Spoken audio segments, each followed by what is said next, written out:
Olá, amigos e seguidores do canal, bem-vindos. Aqui Vitor Machado do canal Vitor Man, literatura fantástica e de terror. Aos novos por aqui, obrigado pela visita e vamos então seguir o canal e fazer todo aquele procedimento que apoia, né? Eu volto nesse assunto mais para frente. Aos Great Old Ones, os nossos antigos seguidores aqui que tanto apoio têm dado nos últimos anos, agradeço também. Peço a todo mundo já aqueles likes preventivos, pelo menos, para não esquecer, né? Mas hoje vamos aqui falar um pouco da postagem de hoje, dia 26 de novembro. 26 de novembro, quarta-feira. Como vocês sabem, para quem não sabe, não custa lembrar, toda quarta-feira é dia de clássicos do terror aqui, que eu chamo de interlúdio de terror. Interlúdio entre os sábados, né? Por isso que chama interlúdio de terror. Aos sábados a gente se dedica a continuar narrando obras relacionadas à monumental criação do H.P. Lovecraft. Já narramos tudo dele já há um bom tempo e agora a gente vem trabalhando em cima de amigos, de seguidores, tanto da época que ele ainda estava vivo, colaboradores e inclusive, como foi no sábado passado, escritores modernos que se dedicam a manter viva essa tradição, né? Que a gente chama de um novo ciclo, o novo mito Cthulhu ou o novíssimo mito Cthulhu. Então esse é o nosso cardápio, né? Então hoje é dia de interlúdio de terror, são clássicos, como foi na semana passada, na quarta-feira passada. Então aqui os cards para vocês darem uma olhada, quem perdeu, né? Tanto o sábado Lovecraft anterior quanto o interlúdio anterior. E os demais, né?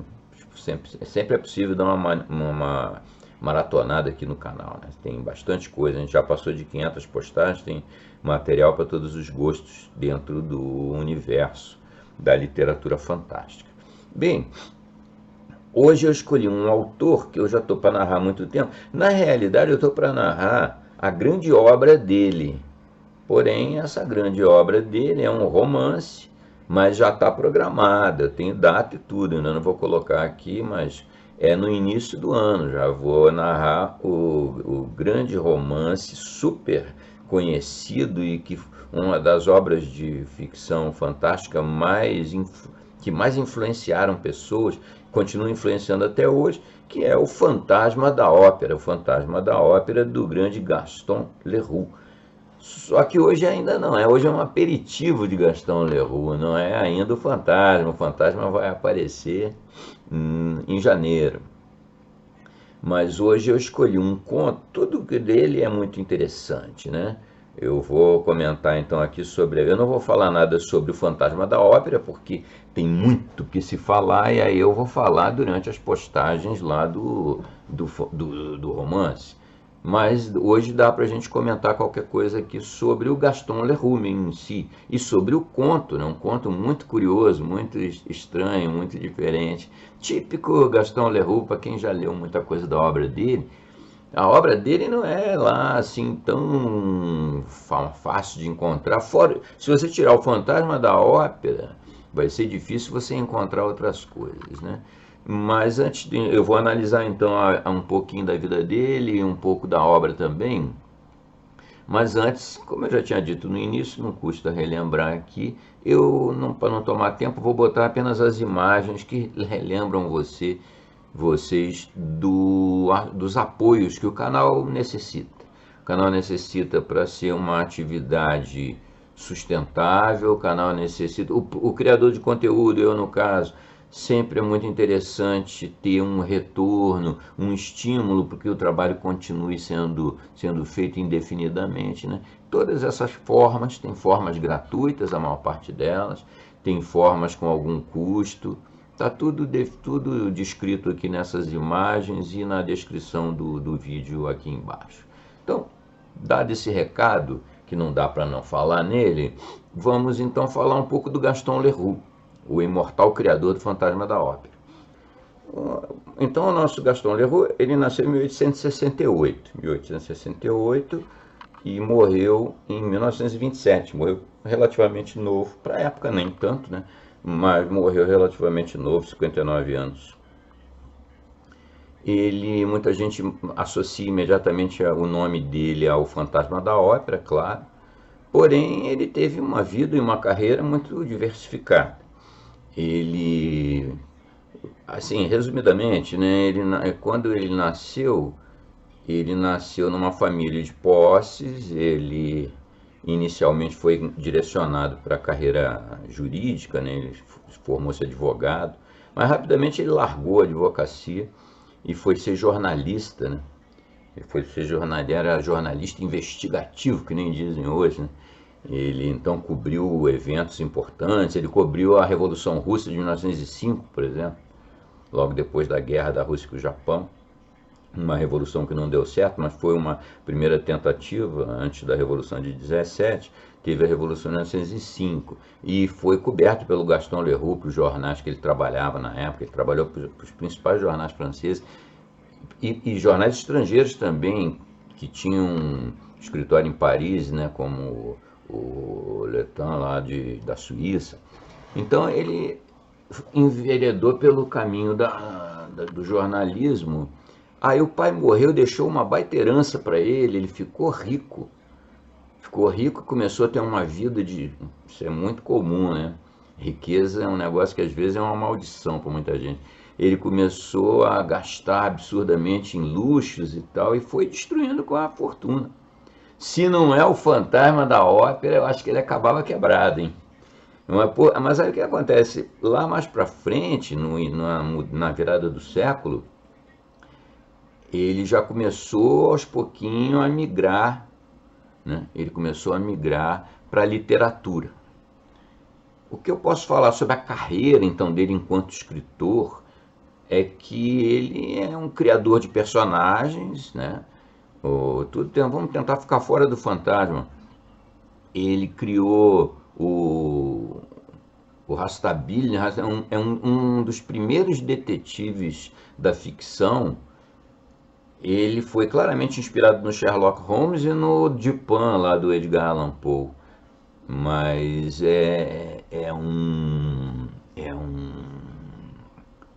um personagem importante dele. Tem uma série de... O primeiro grande sucesso dele, O Mistério do Quarto Amarelo, é a primeira aventura desse detetive.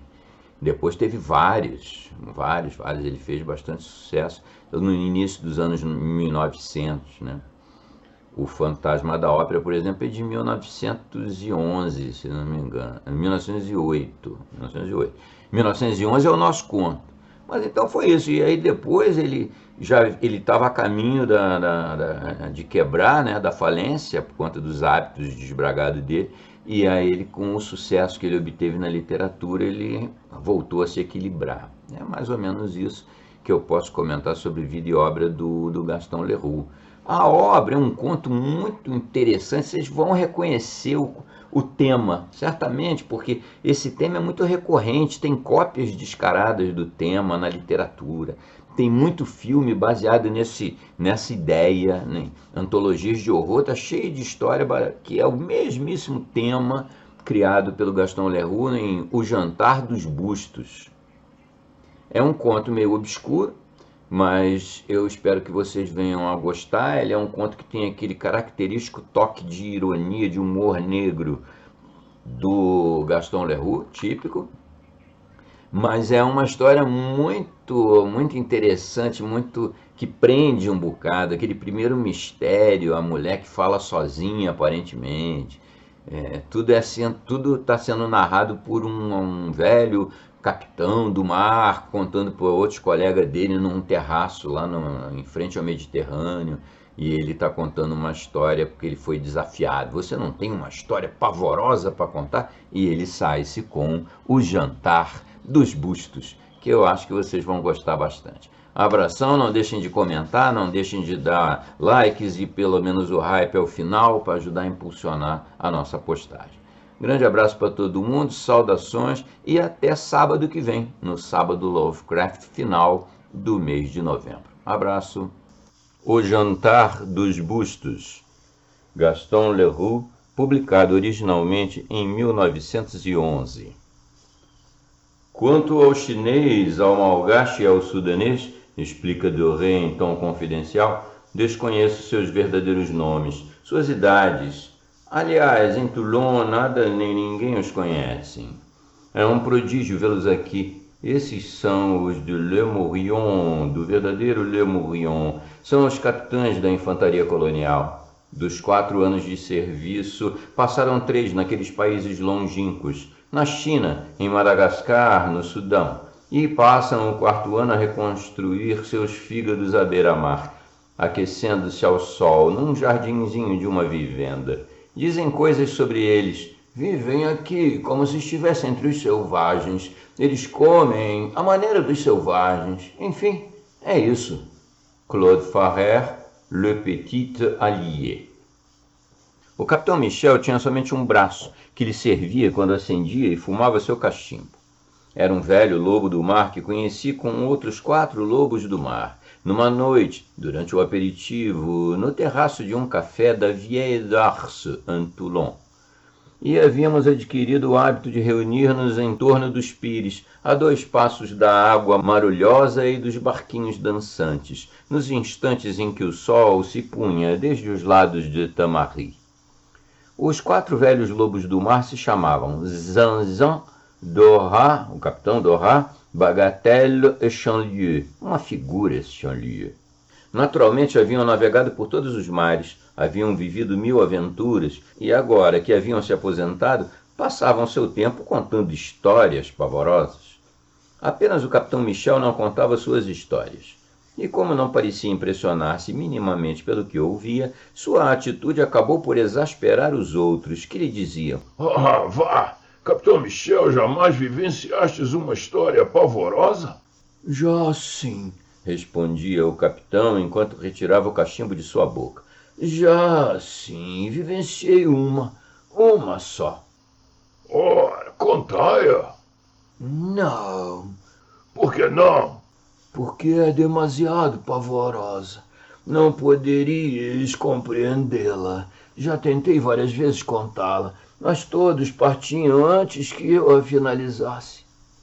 Os outros 4 velhos lobos do mar explodiram em gargalhadas e afirmaram que o capitão Michel buscava um pretexto para não lhes contar coisa alguma, porque, a bem da verdade, não havia vivenciado era nada.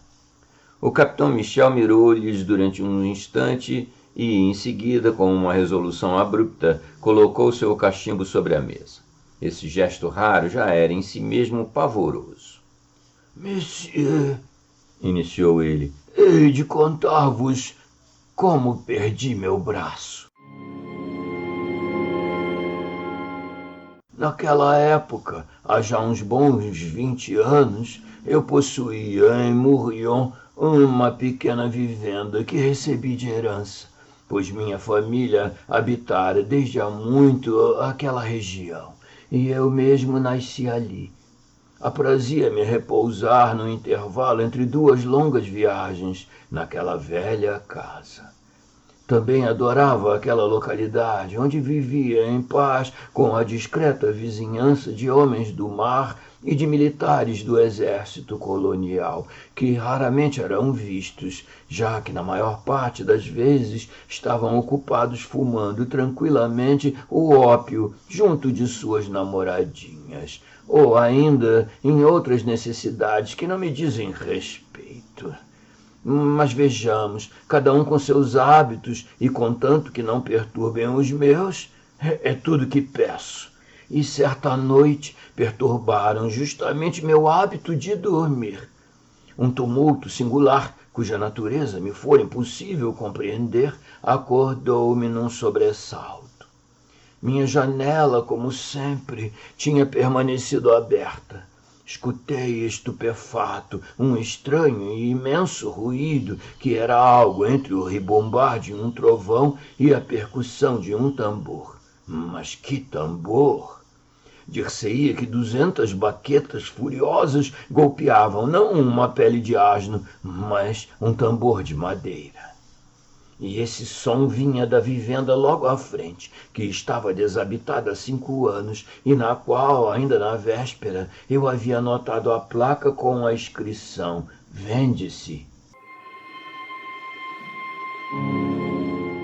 Desde a janela de meu quarto, situado no primeiro andar, minha mirada, passando por cima do muro do pequeno jardim que cercava aquela vivenda, percebia ali todas as portas e janelas, mesmo aquelas ao rés do chão, ainda se encontravam fechadas, tal como as havia visto durante o dia. Somente notei uma luz pelas frestas das persianas do rés do chão. Quem, pois, que tipo de gente havia adentrado naquela moradia isolada, na extremidade de Mourillon?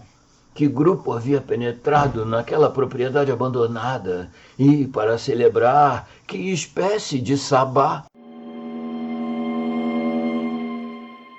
O barulho singular de trovão de tambor de madeira não cessava. Durante ainda cerca de 1 hora e depois, quando a aurora estava prestes a raiar, a porta da vivenda se abriu e, parada na soleira, apareceu a criatura mais graciosa que já encontrei na minha vida. Trajava um vestido de noite e, com uma graça perfeita, segurava uma lanterna cujo brilho fazia seus ombros de deusa reluzirem.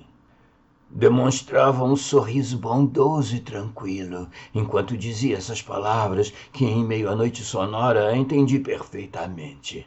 Adeus, caro amigo. Até o próximo ano. Mas a quem ela dizia isso? Era-me impossível saber, pois não via ninguém em suas proximidades. Ela ainda permaneceu uns instantes sobre a soleira, segurando sua lanterna, até que o portão do jardim se abriu e fechou sozinho. Em seguida, a porta da vivenda foi fechada e não vi mais nada. Acreditei que tivesse ficado louco ou que sonhava, pois me havia dado conta de que era impossível uma pessoa atravessar o jardim sem que eu pudesse percebê-la. Estava ainda lá, plantado diante da minha janela, incapaz de mover-me ou pensar, quando a porta da vivenda se abriu uma segunda vez e a mesma criatura radiante apareceu, sempre com sua lanterna e sempre sozinha. Psiu. Disse ela. Calai-vos todos. Não é preciso acordar a vizinhança daqui da frente e ide acompanhar-vos. E, silenciosa e solitária, atravessou o jardim, deteve-se na porta sobre a qual se projetava em cheio a luminosidade da lanterna, tanto que vi distintamente a maçaneta daquela porta girar por conta própria, sem que uma mão sequer a tivesse tocado. Enfim, mais uma vez a porta abriu-se por si só, perante aquela mulher, que por sua vez não evidenciava nenhuma surpresa. Preciso esclarecer que me encontrava ali numa posição da qual enxergava ao mesmo tempo o que estava à frente e atrás daquela porta. Ou seja, via de través. A magnífica aparição fez um aceno encantador em direção ao vazio da noite, iluminado por claridade ofuscante da lanterna. Em seguida sorriu e disse outra vez: Até. Adeus. Até o próximo ano.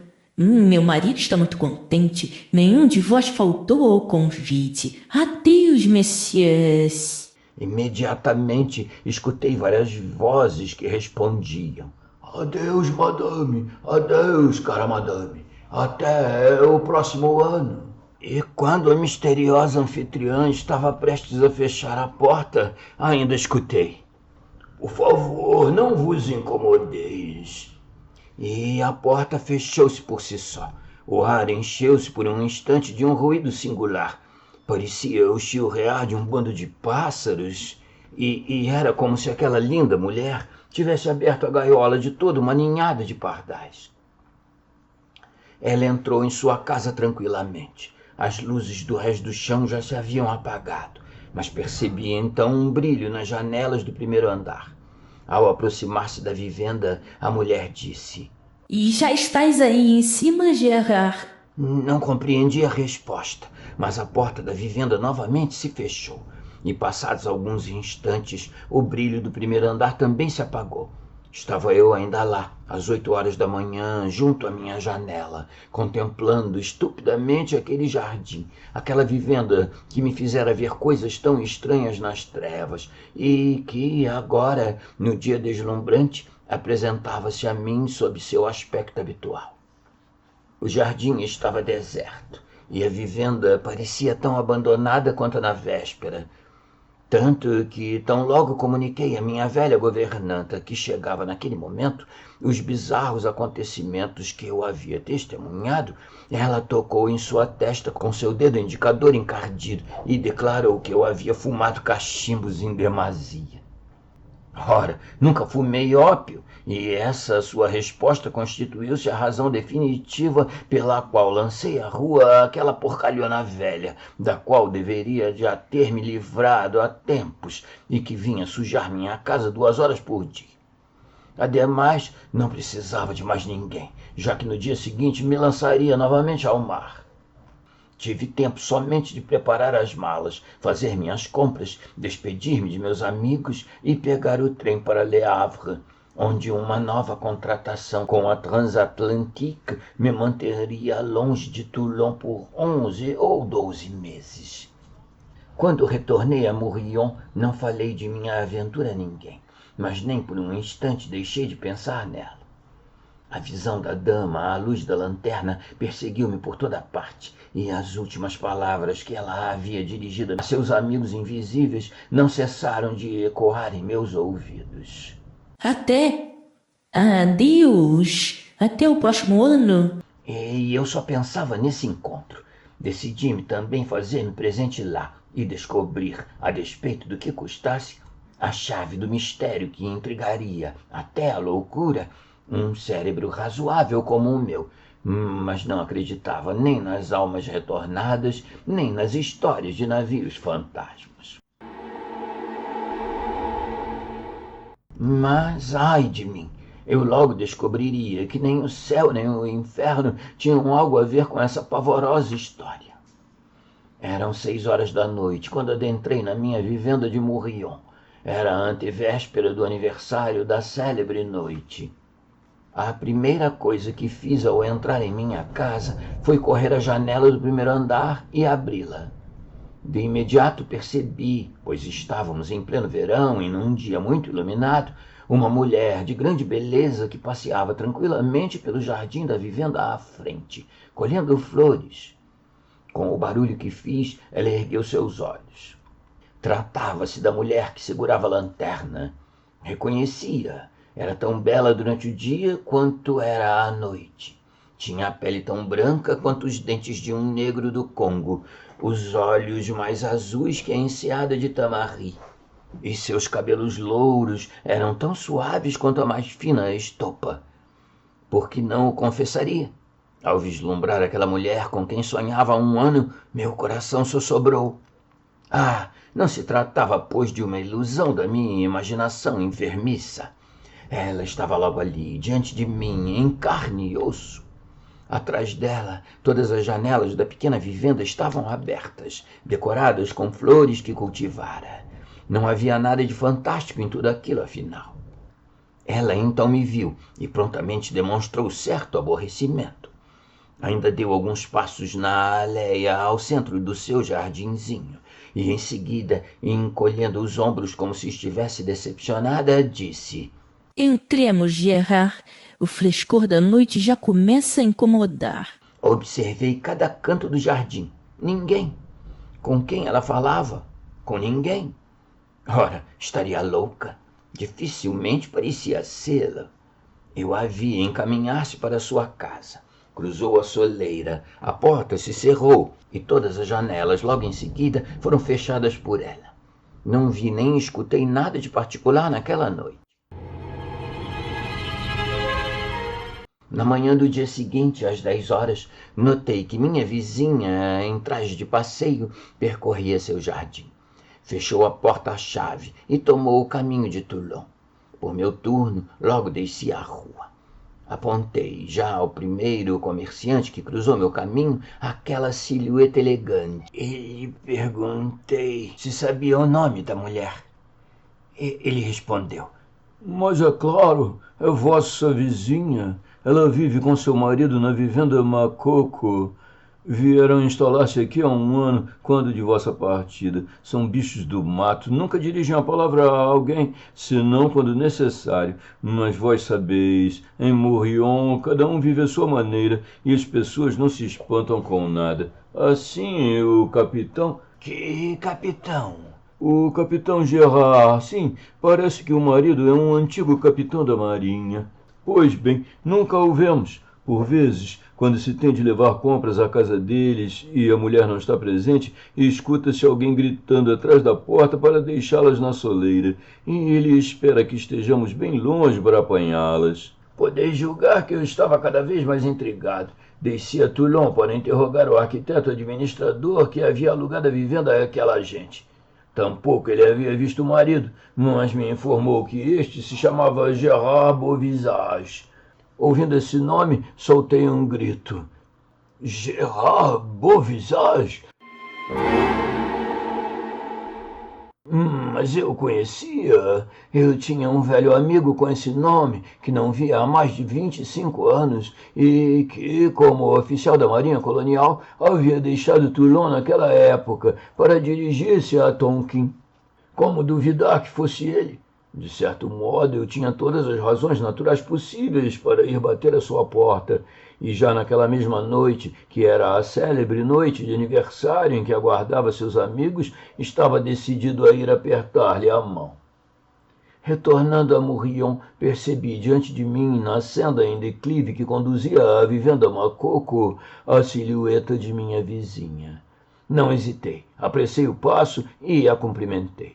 Madame, disse-lhe eu, tenho a honra de falar com a Madame Capitã Gérard Beauvisage? Ela enrubesceu e quis seguir seu caminho sem responder-me. Madame, insisti, sou vosso vizinho, o Capitão Michel Alban? Ah, Disse ela de imediato. perdoai-me, monsieur, capitão Michel Alban. Meu marido já me falou muito de vós. Ela parecia horrivelmente incomodada, e nessa sua angústia estava ainda mais bela, como se isso fosse possível. Continuei, a despeito de seu desejo evidente de ver-me longe dali. Madame, como é que o capitão Beauvisage retornou à França, a Toulon, sem avisar a seu mais antigo amigo? Madame, ficaria particularmente grato se informasseis a Gérard que hei de dar-lhe um abraço já na noite de hoje. E vendo que apressava seu passo, despedi-me dela. Mas, ouvindo essas minhas últimas palavras, voltou-se para mim numa agitação cada vez mais inexplicável. Impossível! Disse-me. Na noite de hoje é impossível. Eu prometo vos falar de nosso encontro a Gerard. É tudo que posso fazer. Gerard não deseja ver mais ninguém. Ele está se isolando. Vivemos isolados. Alugamos essa vivenda porque nos haviam dito que a vivenda ao lado só era habitada 1 ou 2 vezes por ano e durante alguns poucos dias por uma pessoa que nunca era vista. E acrescentou com um tom repentinamente muito triste. Deveis desculpar a Gerard, monsieur. Não recebemos ninguém. Adeus, monsieur. Madame, disse-lhe, já muito irritado a essa altura, o capitão Gerard e Madame Gerard recebem alguns amigos. Pois bem, esta noite aguardam aqueles a quem demonstraram hospitalidade no ano passado.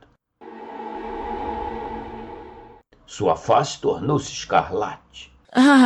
Retrucou-me. Aquela foi uma ocasião excepcional, totalmente excepcional. São amigos excepcionais. Dito isso, pôs-se a correr, mas logo em seguida interrompeu sua fuga e se virou para mim. Sobretudo, suplicou ela. Sobretudo, não venhais esta noite. E desapareceu por trás do muro. Fui para casa e pus-me a vigiar meus vizinhos. Não se mostravam mais, e bem antes do anoitecer vi as persianas fechadas e nas suas frestas luzes, lampejos, como as tinha visto durante aquela noite singular, um ano antes. No entanto, não ouvia ainda o colossal ruído tonitruante de tambor de madeira. Às 7 horas, lembrando-me do traje de noite da mulher sob a luz da lâmpada, vesti-me. As últimas palavras de Madame Gerard serviram apenas para afirmar-me em meu propósito. Beauvisage recebia amigos naquela noite, e ele não ousaria expulsar-me. Depois de vestir meu casaco, tive por um instante a ideia, antes de descer, de levar comigo meu revólver. Mas por fim deixei-o em seu lugar, sentindo-me um tanto estúpido. Estúpido fui por não o ter levado comigo. Na soleira da vivenda Macoco, girei por puro acaso a maçaneta da porta, a maçaneta que havia visto no ano anterior girar sozinha. E, para meu grande espanto, a porta cedeu à minha frente. Estavam, pois, à espera de alguém. Chegando à porta da vivenda, bati. Entrai! Gritou uma voz. Reconheci a voz de Gerard. Adentrei alegremente na casa. Logo à frente havia o vestíbulo. Depois, uma vez que a porta de um pequeno salão estava aberta e estando o cômodo iluminado, avancei chamando: Gerard, sou eu, Michel Alban, teu velho camarada. Então tu te decidistes a vir, meu velho e bom Michel. Mais cedo eu dizia justamente isso à minha esposa. Aquele lá, terei prazer em revê-lo, mas é o único, para além de nossos amigos excepcionais, é claro. Sabias que não mudaste quase nada, meu velho Michel? Ora, ser-me-ia impossível relatar-vos minha estupefação. Eu escutava Gerard, mas não o via. Sua voz ressoava ao meu redor e não havia ninguém próximo a mim, ninguém no salão. A voz continuou. Senta-te, minha mulher já vem, pois se lembrará de que me esqueceu na lareira. Ergui minha cabeça e então percebi, bem no alto de uma alta lareira, um busto. Era esse o busto que falava. Parecia-se com Gerard, era, com efeito, o busto de Gerard. Estava colocado como se costuma colocar os bustos sobre as lareiras. Tratava-se, no caso, de um busto tal como os fazem os escultores, isto é, sem braços. O busto então disse-me: Não posso envolver-te com meus braços, meu velho Michel, pois, como tu vês, não os tenho mais. Mas tu, caso te levantes um pouco, pode tomar-me em teus braços e colocar-me na mesa. Minha mulher colocou-me aqui num acesso de mau humor porque, dizia ela, eu a estava incomodando na hora de limpar o salão. Minha mulher é engraçada. E o busto caiu na gargalhada. Eu acreditava ser vítima de uma ilusão de ótica qualquer, como acontece nas feiras, onde vemos, graças a um jogo de espelhos, bustos vivíssimos que não estão presos a nada. Mas depois de ter posto meu amigo sobre a mesa, tal como me havia pedido, tive de constatar que aquela cabeça e aquele tronco sem pernas e braços eram tudo o que restava do admirável oficial que um dia eu conhecera. O tronco se assentava diretamente sobre um carrinho usado pelos aleijados, mas meu amigo não tinha sequer o coto das pernas que se vê nos aleijões.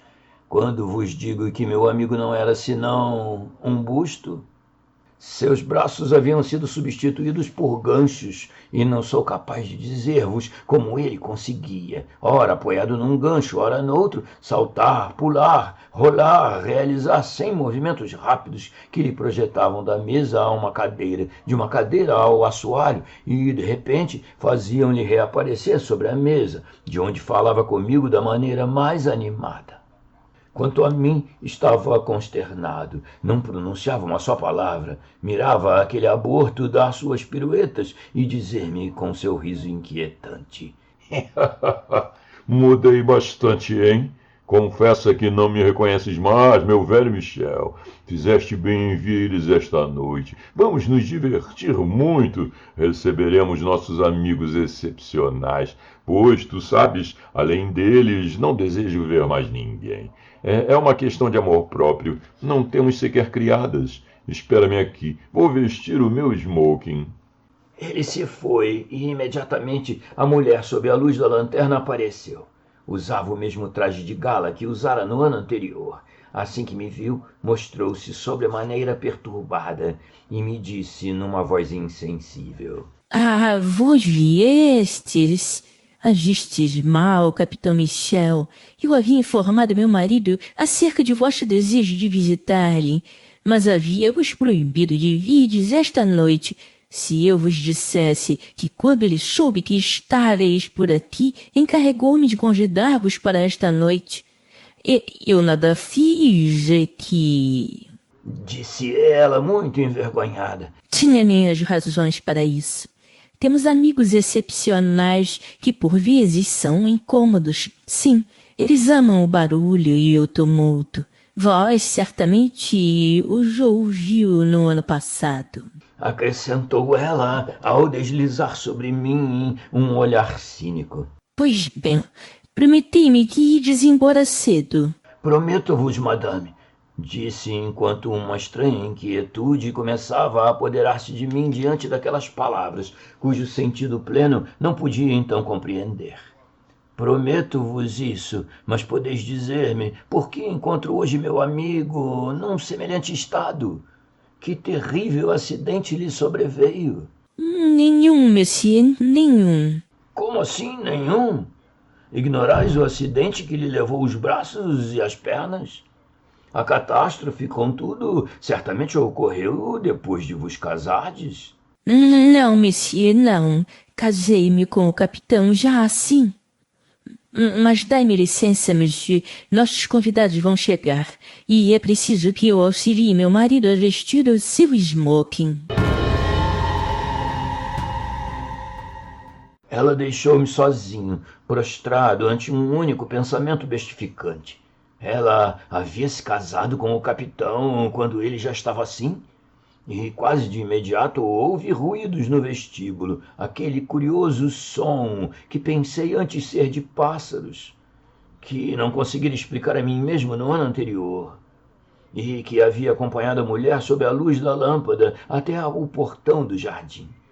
O ruído foi seguido da aparição, montados em seus carrinhos, de 4 aleijados sem pernas e sem braços, que me olhavam com estupefação. Estavam todos em trajes de gala, muito apropriados, com seus ofuscantes peitilhos de camisa.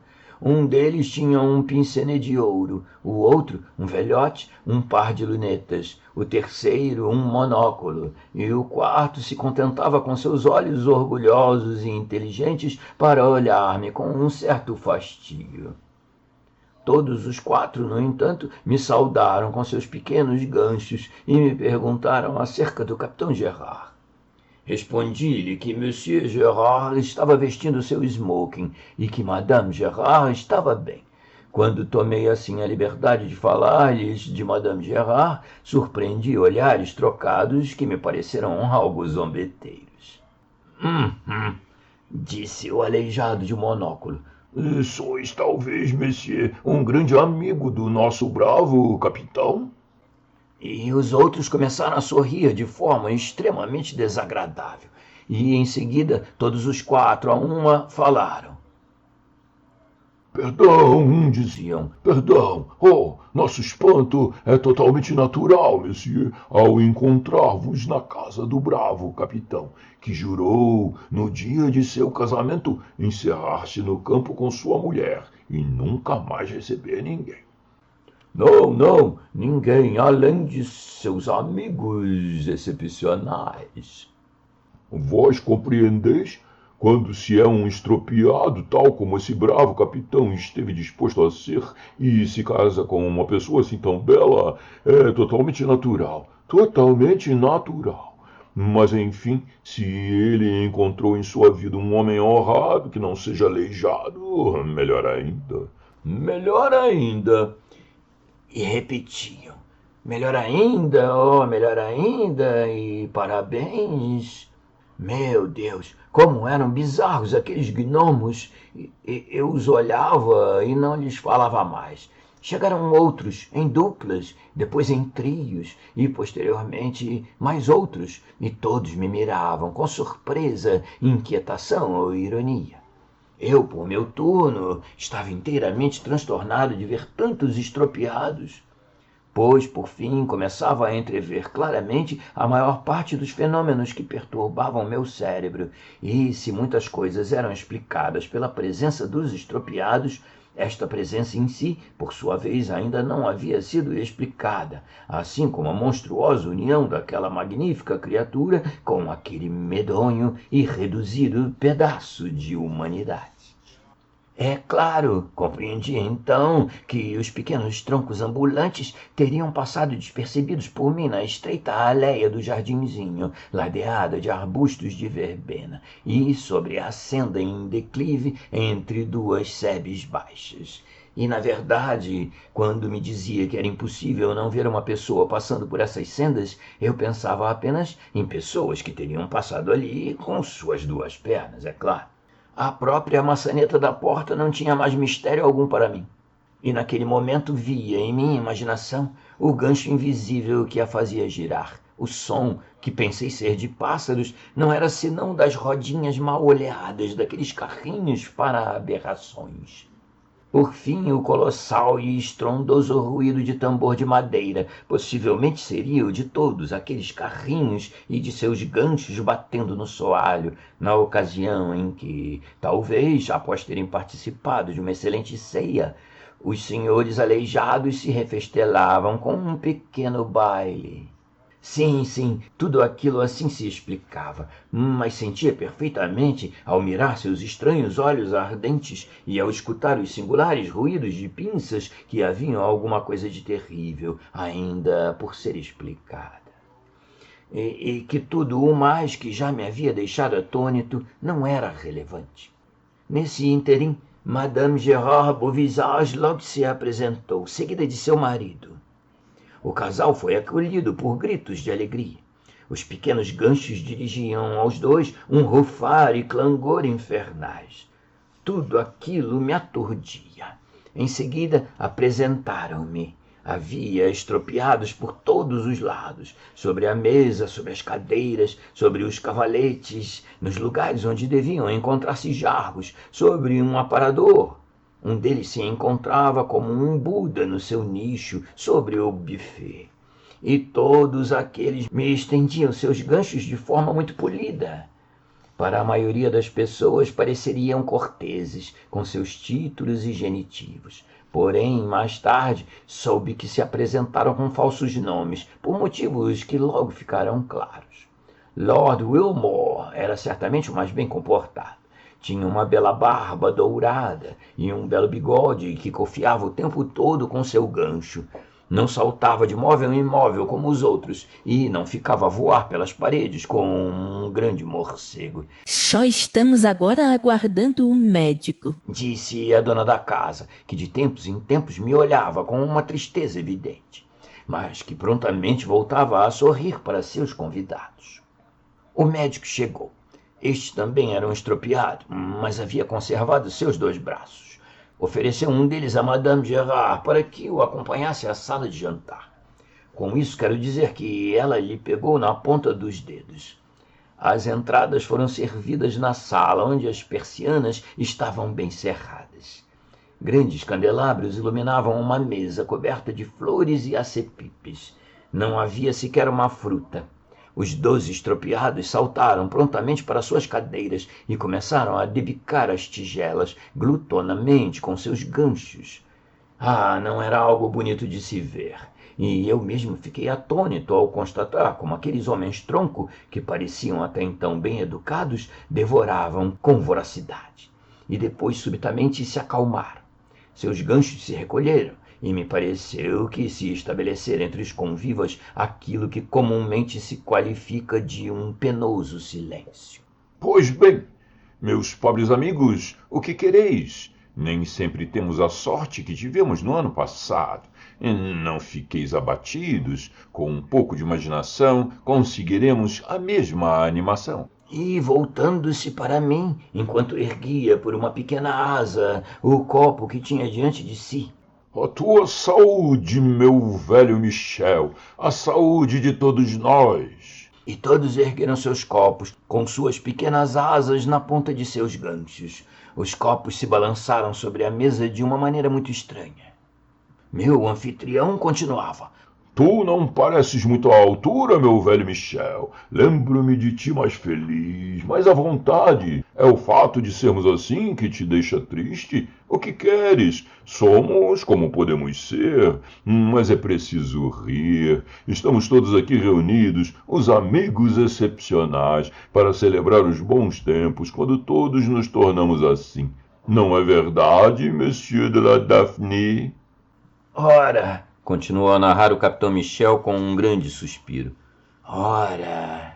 Meu velho camarada me narrou então que, outrora, todos aqueles homens haviam sofrido um naufrágio no La Daphne, um paquete que prestava serviços no Extremo Oriente, que a tripulação havia fugido nas chalupas e que aqueles infelizes ali presentes escaparam em uma jangada improvisada. Uma jovem admiravelmente bela, Miss Madge, que havia perdido seus pais naquela catástrofe, também havia sido resgatada nessa jangada. Havia 13 pessoas sobre aquelas tábuas, as quais, passados 3 dias, esgotaram todas as provisões de víveres e, ao cabo de 8 dias, morriam de fome. É assim que, como diz a canção, combinou-se tirar a sorte, a fim de saber quem seria devorado. Monsieur, Acrescentou com gravidade o capitão Michel. são coisas que sucederam com mais frequência do que tivemos a ocasião de narrar, pois o Mediterrâneo muitas vezes cobre essas peculiares digestões. Portanto, estava-se prestes a tirar a sorte na jangada do La Daphne, quando uma voz, a do médico, sobrepôs-se. Mesdames et messieurs, dizia ele, no naufrágio que levou todos os vossos bens, conservarei de minha parte meu estojo médico e minhas pinças hemostáticas. Eis o que vos proponho. É inútil que um de nós corra o risco de ser inteiramente devorado. Tiremos a sorte, de início, para um braço ou uma perna. À vontade. E amanhã veremos como está o dia e se talvez uma vela não apareça no horizonte. Nesse momento da narrativa do capitão Michel, os 4 lobos do mar, que até então não o haviam interrompido, exclamaram: Bravo! Bravo! Que bravo? Interrogou-lhes Michel com um senho franzido. Sim, bravo! Tua história é muito divertida. Eles vão cortar os braços e as pernas uns dos outros. Muito divertida mesmo. Mas não é pavorosa, absolutamente. Julgais realmente que é divertida? Resmungou o capitão com todos os pelos eriçados. Pois bem, juro-vos que se tivesseis ouvido essa história narrada em meio a todos aqueles estropiados, cujos olhos reluziam como tições ardentes, teríeis julgado menos divertida. E se tivesseis visto como eles se contorciam em suas cadeiras, e como eles acoplavam agitadamente os ganchos uns dos outros ao longo da mesa, com uma alegria aparente que eu não compreendia e que não era menos pavorosa. Oh, não, não! Interrompeu outra vez Chanlier. Uma figura esse Chanlier. Tua história não é de modo algum pavorosa, é divertida, simplesmente porque é lógica. Queres que te conte o fim da tua história? Hás de dizer-me se não se passou assim. Ora, na jangada tiraram a sorte no palito. A sorte caiu sobre a mais bela, sobre a perna de Miss Madge. Teu amigo, o capitão, sendo um homem galante, oferece antes a própria perna e depois decepa os 4 membros para que Miss Madge permanecesse inteira. Sim, meu velho, acertaste. É bem assim. Exclamava o capitão Michel, que desejava quebrar a fuça daqueles 4 abutres que julgavam sua história divertida. Sim, o que falta acrescentar é que quando foi o momento de decepar os membros de Miss Madge, pois restavam somente eles e os 2 braços bastante úteis do médico, o capitão Gerard teve a coragem de mandar decepar outra vez, rente ao tronco, os pobres cotos que na primeira operação lhe foram deixados. Miss Madge não podia senão, declarou Zanzan, oferecer ao capitão aquela mão que ele havia tão heroicamente conservado. Perfeitamente, rugiu sob sua barba o capitão. Perfeitamente. E se julgais isso divertido? Eles comeram tudo aquilo cru? Indagou o imbecil do Bagatelle. O capitão Michel desferiu um grande soco sobre a mesa de madeira, que os pires saltaram como berlindes elásticos. Basta, disse ele, calai-vos. Ainda não vos disse tudo, e agora que a coisa fica pavorosa. E enquanto os outros 4 se entreolhavam sorrindo, o capitão Michel empalideceu. Percebendo isso, os outros compreenderam que as coisas iam piorar e curvaram as cabeças. Sim, o pavoroso, messieurs, retomou Michel com seu ar mais sombrio. O pavoroso foi que aquelas pessoas que foram resgatadas somente um mês depois por uma tartana chinesa que lhes deixou nas margens do Yangtze, onde se dispersaram. Como dizia, o pavoroso foi que aquelas pessoas conservavam o gosto por carne humana e que, tendo retornado à Europa, haviam decidido reunir-se uma vez por ano para repetir, na medida do possível, seu abominável festim. Ah, monsieur, não demorei muito para compreender isso. Assim, primeiramente, receberam com pouco entusiasmo certos pratos que a própria Madame Gérard trazia à mesa. Não obstante ela ousasse afirmar, ainda que com bastante timidez, que estavam mais ou menos bons, os convivas unanimemente não a felicitavam por eles. Somente as postas de atum grelhado foram aceitas sem grande desaprovação, porque estavam, segundo a terrível expressão do médico, bem seccionadas, e porque, se o gosto não estava de todo satisfatório, ao menos o olhar era enganador. Mas o tronco que portava lunetas fez um sucesso geral ao declarar que não se comparava ao telhador. Ao ouvir aquilo, senti meu sangue esvair-se do coração, resmungou sombriamente o capitão Michel.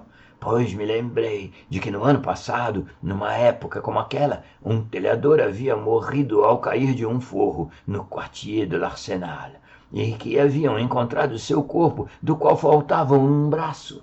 Pois então, não pude deixar de pensar no papel que minha bela vizinha tinha necessariamente desempenhado neste drama horrível e gastronômico.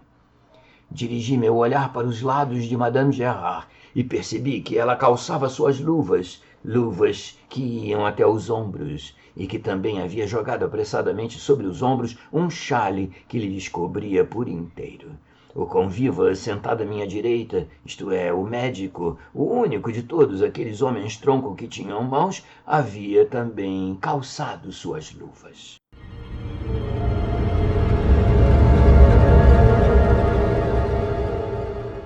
Em lugar de buscar a razão dessa bizarra novidade, sem que pudesse encontrá-la, aliás, teria sido melhor seguir o conselho de não me demorar naquele local. Conselho que Madame Gérard me havia dado no começo daquela maldita noite. Conselho que, ademais, ela não havia mais reforçado. Após me haver demonstrado, durante a primeira parte daquela espantosa ágape, um interesse no qual entrevi, não sei porquê, certa compaixão, Madame Gérard, desde então, evitava olhar-me e tomava parte, o que muito me entristeceu, na conversação mais horrível que tinha ouvido em toda a minha vida.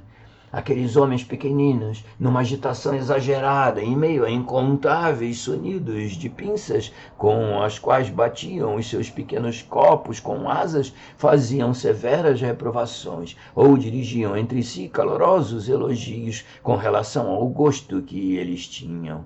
Horror! Lord Wilmore, que até então havia sido bastante correto, quase saiu nos ganchos com o estropiado de monóculos, pois este, outrora, na jangada, havia achado sua carne por demais dura, e a senhora da casa teve enormes dificuldades para apaziguar a situação, a ponto de replicar ao tronco monóculo, o qual, no momento do naufrágio, devia ser um belo adolescente, que tampouco fora agradável deparar com uma carne muito tenra. Isso, o velho lobo do mar Dorá não pôde deixar de interromper. Isso é ainda mais divertido. Julguei que o capitão Michel havia de saltar-lhe na garganta, principalmente porque os outros três pareciam deliciar-se com uma alegria inteiramente íntima e soltavam risinhos fantasistas. Por um pouco a mais, o bravo capitão não teria conseguido controlar-se. Após ter bufado ofegantemente, disse ao imprudente Dorá: Monsieur, tendes ainda 2 braços, e não desejo que percais um, como me aconteceu naquela noite, para que considereis essa história como pavorosa. Os troncos, monsieur, haviam bebido muito. Alguns saltavam sobre a mesa ao meu redor e miravam meus braços de tal maneira que, incomodado, passei a ocultá-los tanto quanto possível, metendo minhas mãos até o fundo dos meus bolsos. Compreendi então, num pensamento fulminante, por que aqueles que ainda tinham braços e mãos, a senhora do lar e o médico, não os mostravam. Compreendi aquilo por causa da ferocidade abrupta que resplandia em certos olhares. E naquele instante mesmo, querendo o azar que eu sentisse uma vontade de me assoar e que eu fizesse um gesto instintivo que expunha, debaixo do punho da minha camisa, à alvura de minha pele, 3 terríveis ganchos se lançaram imediatamente sobre meu punho e aferraram-se às minhas carnes. Soltei um grito horrível. Basta, capitão, basta! Exclamei, interrompendo a narração do capitão Michel. Tendes razão, eu já me vou embora, não quero mais escutar nada disso. Ficai, monsieur, ordenou o capitão. Ficai, porque vou já finalizar essa história pavorosa que fez rir a esses 4 imbecis. Quando temos sangue fóssil nas veias, declarou com um sotaque de desprezo indizível ao voltar-se para os 4 lobos do mar que visivelmente sufocavam-se com o esforço que faziam para conter seus risos. Quando temos sangue fóssil nas veias, temo-lo para sempre. E quando se é de Marseille, está-se condenado a não mais crer em nada. Portanto, é para vós somente, que falo eu, monsieur. E não tenhais medo, pois poupar-vos-ei dos detalhes mais horrendos ao ter em consideração aquilo que o coração de um homem de bem pode suportar. A cena de meu martírio se passou tão rapidamente que não me lembro senão dos gritos dos selvagens, o queixume de alguns, do avanço de outros, ao passo que Madame Gerard se erguia suspirando. Não lhe façais mal, por favor. Queria levantar-me de um só pulo, mas já havia em torno de mim troncos loucos que me faziam tropicar, cair, e senti seus terríveis ganchos que prendiam minha carne, tal como a carne do açougueiro está presa nos ferros curvos de um balcão.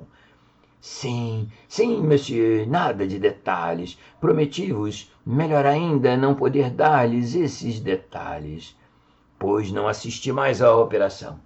O médico havia metido na minha boca, como se fora uma mordaça, um chumaço de algodão embebido em clorofórmio. Quando voltei a mim, monsieur, estava na cozinha e tinha um braço a menos.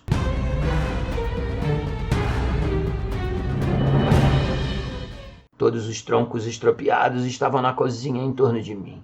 Não brigavam mais entre si. Pareciam unidos por uma unanimidade tocante, imersos numa embriaguez bestificante que lhe fazia menear as cabeças, como as crianças que têm necessidade de deitar-se após haverem tomado sua sopa, e não pude duvidar que começavam, desgraçadamente, a me digerir. Estava estendido sobre as lajes do chão, completamente amarrado, não podendo fazer um movimento sequer. Mas eu os ouvia, eu os via.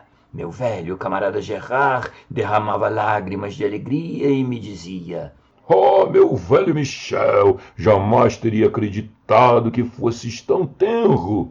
Madame Gerard não estava lá, mas também deve ter tomado parte, pois eu ouvia alguém indagar a Gerard o que ela havia achado da sua porção. Sim, monsieur, terminei. Aqueles horríveis troncos, tendo satisfeito sua paixão, devem ter por fim compreendido a extensão de seu grave crime. Fugiram, e Madame Gerard, é claro, fugiu com eles. Atrás de si, deixaram as portas abertas, mas só vieram libertar-me 4 dias depois, já meio morto de fome. pois os miseráveis não haviam sequer deixado o osso.